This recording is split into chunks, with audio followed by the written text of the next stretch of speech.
ভালুক আমার খালে দিচ্ছে আমার বাসা। আরে বাবাকে তো গরিলা টেনে নিয়ে যাচ্ছে। বাবা বাবা বাবাকে তো গরিলা নিয়ে যাচ্ছে বাবা। সর্বনাশ! এখন কি করব? আরে কি করি? মৌ মৌ বাবাকে বাঁচাও না। আমি কেন বাঁচাবো? তুমি যাও না। মৌ তুই এটা কোন ধরনের কথা বলছিস? তুই বাবার ছোট মেয়ে, তোকে বাবা অনেক ভালোবাসে, জানা তুই বাঁচা। না না আমি যেতে পারবো না, পারলে তুমি যাও। বাবাকে বাঁচাও না আপু। আরে হুসেন ভাই, আপনিও তো যেতে পারেন বাবাকে বাঁচানোর জন্য, আপনি কেন দাঁড়িয়ে আছেন? এই মেয়ে, আপনি এত কথা কইতাছেন, হাজিগিরি যাইতে আপনি যেতে পারেন না? ঘুরিলে আমি গেলে তো আমার খাই লাবো, আপনি যান। আরে এইসব তোমরা কি বলছো?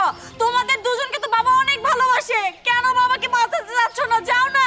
আমি যদি বাবার কাছে যাই, বাবা হয়তো আমার মান অভিমানে আমাকে দূরে ঠেলে দিবে। তোমরা যাও। দেখছো দেখছো তোমার বোন কোন ধরনের কথা কইতাছে, মানে বাবা আম করে বেশি ভালোবাসে তো না, ভালোবাসার খুঁড়া দিতেছেন তাই না? বুঝি না এগুলা? শোনো, আমি যেতে পারবো না আপু, পারলে তুমি যাও। আর তাছাড়া বাবা আমাকে অনেক ভালোবাসে, সব অর্থ সম্পত্তি আমার নামে লিখে দেওয়ার কথা না? এখন বাবা মরে গেলে সম্পত্তি আমারই হবে।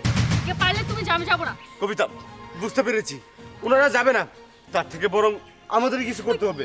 বাবা তো আমাদের উপর রাগ করে আছে, যত যাই হয়ে যাক আমি বাবাকে বাঁচাবো। আসো। আরে আমিও যাব। ও আমার খাই বলাই না।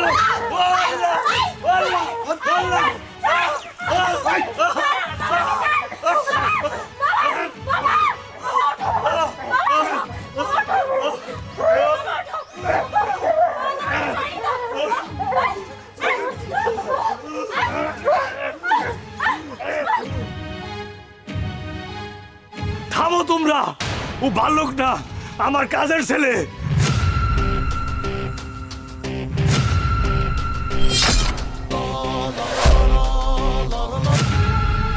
আরে তুমি এখানে ওঠো।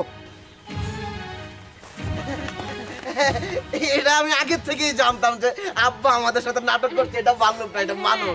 আমিও জানতাম যে বাবা আমাদের পরীক্ষা করছে, এজন্য তো আমরা আসিনি। বাবা তুমি ঠিক আছো তো?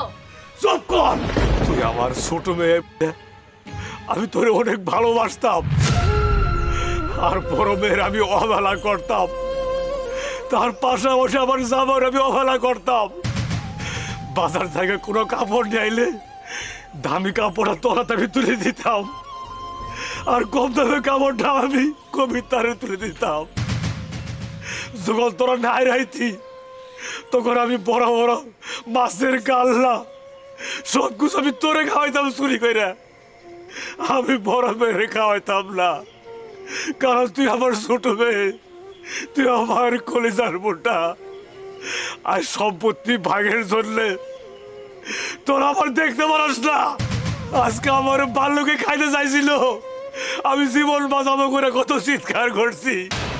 মৌ, কবিতা, সবাই তোমরা আমার বাঁচাও। আমি ভাবছিলাম মা তোরা আমি বেশি ভালোবাসি, তুই আমার বাঁচাবি ভালো করে হাত থেকে। আমায় আসটাই জীবন বাঁচি রাইখে সাগর আমি ভালো না বাসতাম, তারা জীবন বাঁচি রাইখে ভালো করে হাত থেকে আমার বাঁচাইছে। মা আমি আজকে বুঝতে পারছি, আজকে আমি বুঝতে পারছি রক্তের সম্পর্ক হচ্ছে সম্পদের সম্পর্ক বেশি। ভাবছিলাম আমার সম্পত্তি সবকিছু তোকে নামে ভুল করে লিখে দেবো, আজকে যদি ওই উকিল না বলতো। উকিল সাহেব, আপনার কাছে আমি আসছি, আমার ছোট মেয়ের নামে সমস্ত জমি আমি লিখে দিন। আরে আপনি কি বলছেন?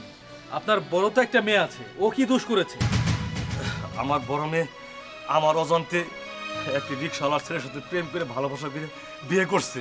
আমি খুব অপমান হয়েছি, আমি ওদের দেখতে পারি না, তাই আমার সয় সম্পত্তি যা কিছু আছে ছোট মেয়ের নামে লিখে দেবো, আপনি ব্যবস্থা করুন। শুনেন শুনেন, মাথা ঠান্ডা করে, এত তাড়াতাড়ি হুটহাট করে কোনো ডিসিশন নেওয়া ঠিক না।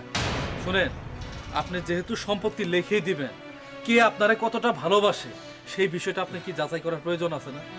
যদি আপনার মনে হয় যে ছোট মেয়ে আপনাকে অনেক ভালোবাসে, আপনার বিপদে আপদে সবসময় সহযোগিতা করবে, তাহলে আপনি ইচ্ছা করলে তাকে লিখে দিবেন, কোনো সমস্যা নাই। তবে শুনেন, আমি আপনাকে একটা বুদ্ধি দেই, এই বুদ্ধি মতো কাজ করেন, তাইলে আপনি আসল সম্পত্তির মালিককে আপনি খুঁজে পাবেন, যার যোগ্যতা আছে তারে পাওয়া যাবেন। কি বুদ্ধি? শুনেন শুনেন, আল্লাহ যা করে বালার জন্য করে তোকে এক কালো করে সম্পত্তি দেব না।